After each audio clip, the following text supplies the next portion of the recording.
तो का हाल बा भैया लोग, आप लोग स्वस्थ होके और मस्त होकर। तो भैया आज फिर से पवन सिंह के और विशाल सिंह के आहो एक भोसड़ी भैया रूहानी सिंह ओकर रेले आ गई नहीं।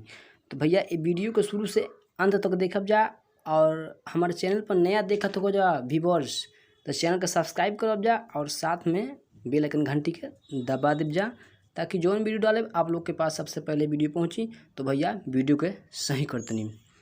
तो देखिए भैया वो क्या बोलते हैं, वो विशाला सिंह है, वो बेहंचो का दे ही है ये नहीं खेसारी कबाब में हड्डी बा कहता ए खेसारी जहाँ पाजम न बहुत मार मरब छाँटू खरब तू खेसारी तार बेहंचो तक मरिए एक लात न एक तमेचा मार दिए तो तू पैंटों में छर से मुँह देव जो लो। अभी पवन सिंह बना न उ सार तो बुढ़ाते बने, अब काम करो अब तो माटी में नहीं है। लेकिन खेसारी लाल भैया एकदम बॉडी बिल्डर, आज तक सलमान खान बना रही और बोनी समझ लो। अरे रूहानी सिंह अरे भोसड़ी ते बुल मारी तन खेसारी भैया कहत ले क्या औकात है भोसलो जान तलू तोरे सुन नचनिया ओकरा गाँव पछ में धाम लो समझ गेलू आ तू कहत लू का औकात बा। अरे ली न खेसारी तो अहिरे के डान है, मारी न तो फक से फेंक दू परान, आ परान फेंकबू तो सीधे नीचे से ऊपर ला पूरा भवाई समझ गेलू ना।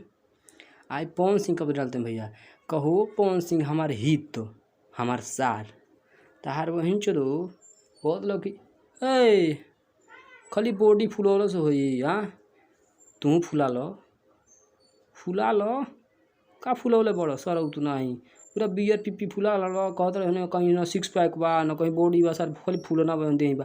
आ खेसारी भाई देखो सिक्स पैक देखो तो बेंगिया ना मार दियो ना तार करेजा तो लग जाए सर उतना ही समझ गई लो। अब बोलो तो लपटर पटर। तो भैया ये तीनों मिला हम रेल धानी अब रेल अब अगले वीडियो में तो ये सारा के बारे में भोसड़ी के बारे में कुछ ज़्यादा बोलना चाहते नहीं। तो वीडियो को देखते न देखी खूब और शेयर करिए और कमेंट करिए लाइक करिए और नए व्यूवर्स लाइन मार दे और सब्सक्राइब बढ़ाएं जल्दी तो सब्सक्राइब करिए। तो अगला वीडियो में रेल चलते नहीं। नमस्कार।